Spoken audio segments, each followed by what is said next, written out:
Welcome to professor Hamees blocks. நாம இப்போ பார்க்க போகிறது என்ன அப்படின்னு கேட்டிங்கன்னா, physics for information science CSC டிபார்ட்மெண்ட்டுக்கு செமஸ்டர் 2ல் உள்ள ஃபிசிக்ஸினுடைய இம்பார்ட்டன்ட் கொஷின்ஸ் பார்க்க போகிறோம். எதுக்காக நம்ம இம்பார்ட்டன்ட் கொஷின்ஸ் கொடுக்குறோம் அப்படின்னு கேட்டிங்கன்னா, ஃபஸ்ட்டு இம்பார்ட்டன்ட் கொஷின்ஸை ஃபுல்லாத்தையும் நீங்கள் நல்லா தரவாக படிச்சுக்கோங்க. அடுத்து மற்ற கொஷின்ஸ் எல்லாத்தையும் நீங்கள் படிங்க. அதுக்காக தான், அந்த நோக்கத்தில் தான் நம்ம இதை கொடுக்குறோம். மற்ற கொஷின்ஸையும் படிங்க. இந்த கொஷினில் இம்பார்ட்டன்ட் கொஷின்ஸுங்கிற இந்த இதில் எல்லாத்தையுமே நீங்கள் ஒரு தடவை நல்லா படித்து திருப்பி ரிப்பீட்டட் ரிவிஷனும் பண்ணிட்டு போகிறது நல்லது. சரி, let me get into this important questions. Unit 1 பார்த்தீங்கன்னா, ஃபஸ்ட்டு பார்த்தீங்கன்னா இந்த டெரிவேஷன் ரொம்ப இம்பார்ட்டண்ட்டுங்க. Thermal conductivity, expression for thermal conductivity, electrical conductivity and Wiedemann's Franz law. இந்த electrical conductivity and thermal conductivity இதை பேஸ் பண்ணி தான் வீட்மேன் ஃப்ரான்ஸ்லாம் இருக்கும். ஸோ இந்த 3 டெரிவேஷனும் ரொம்ப ரொம்ப ரொம்ப இம்பார்ட்டன்ட் பார்த்துக்குங்க. வீட்மேன் ஃப்ரான்ஸ்லால இது ரொம்ப ரொம்ப ரொம்ப இம்பார்ட்டன்ட். அதுக்கப்புறம் பார்த்தீங்கன்னா கிளாசிக்கல் ஃப்ரீ எலக்ட்ரான் தியரி, இது ரொம்ப ஈஸியாக இருக்கும். பார்த்தீங்கன்னா கிளாசிக்கல் ஃப்ரீ எலக்ட்ரான் தியரி ரொம்ப ரொம்ப ஈஸியாக இருக்கும். ஸோ அந்த தியரி ரிலேட்டடாக படிச்சுக்கிறங்க, சரிங்களா?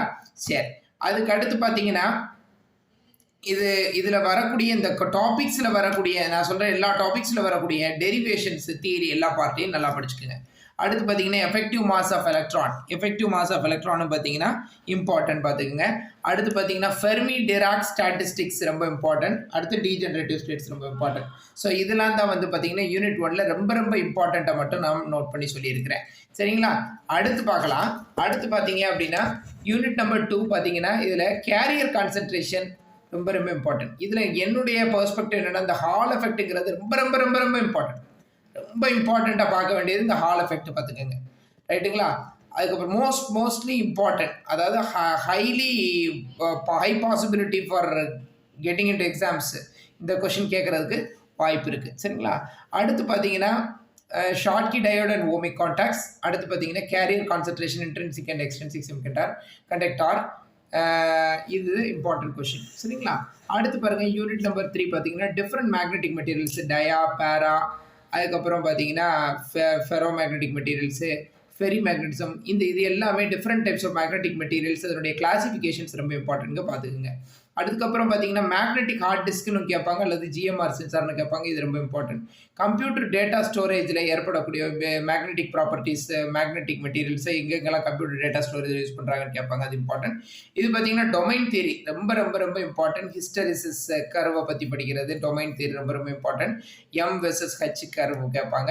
ஸோ பார்த்தீங்கன்னா இது ஹிஸ்டரிசிஸ் கர்வு, இது ரொம்ப ரொம்ப ரொம்ப இம்பார்ட்டன்ட். இதில் முக்கியமாக ரொம்ப மோஸ்ட் இம்பார்ட்டன்ட் பார்த்தீங்கன்னா டொமைன் தியரி. அதுக்கு அடுத்து பார்த்தீங்கன்னா டிஃப்ரெண்ட் ஜிஎம்ஆர் சென்சார், இது ரெண்டும் ரொம்ப ரொம்ப ரொம்ப ரொம்ப இம்பார்ட்டன்ட். மற்றது இம்பார்ட்டன்ட் தான், இதில் ரொம்ப ரொம்ப இம்பார்ட்டன்ட் அது. சரி, அடுத்து பார்த்தீங்கன்னா யூனிட் 4 பார்த்தீங்கன்னா லைட் எமிட்டிங் டயோடு, அப்ளிகேஷன் ஓரியன்டாக இருக்கும். OLED, organic light emitting diode, அதுக்கப்புறம் பார்த்தீங்கன்னா solar cells, laser diode, photo current, absorption and mechanism of emission of light in metals, இது ரொம்ப இம்பார்ட்டன்ட். அடுத்து பார்த்தீங்கன்னா யூனிட் நம்பர் 5 பார்த்தீங்கன்னா இதில் குவாண்டம் கன்ஃபைன்மெண்ட்டு, ரெசனன்ட் டனலிங் டயோடு, இது ரொம்ப ரொம்ப இம்பார்ட்டன்ட். ரெசனன்ட் டனலிங் டயோடு ரொம்ப ரொம்ப இம்பார்ட்டன்ட். இந்த குவாண்டம்னு வர கொஷின்ஸ் எல்லாமே இம்பார்ட்டன்ட். பாருங்க, quantum gates, quantum wells, quantum confinement, black sphere ரொம்ப ரொம்ப இம்பார்ட்டன்ட். சிங்கிள் எலக்ட்ரான் டிரான்சிஸ்டர் ரொம்ப ரொம்ப இம்பார்ட்டன்ட்.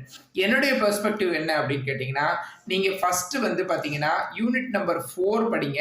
அடுத்து யூனிட் நம்பர் 4ல் வந்து பார்த்தீங்கன்னா எல்லாமே கொஞ்சம் சிலபஸ் வந்து ரொம்ப கம்பேர்ட் டு ஃபர்ஸ்ட் யூனிட்ஸ் பார்த்தீங்கன்னா ரொம்ப கம்மி.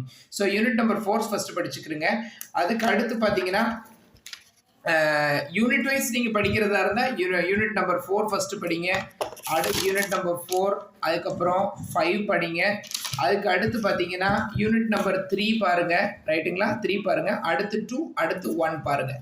ஸோ இதை தான் நான் என்னுடைய ப்ரிஃபரன்ஸாக சொல்லுவேன். ஓவராலாக படிக்கிறதுக்கு இம்பார்ட்டன்ட் கொஷின்ஸ் மட்டும் இல்லை, எல்லா கொஷின்ஸையும் படிக்கிறதுக்கு எப்படி பாருங்கள். இதில் இம்பார்ட்டன்ட் கொஷின்ஸ் வந்து நீங்கள் இதில் எதையுமே நீங்கள் ஒதுக்கிறாதீங்க.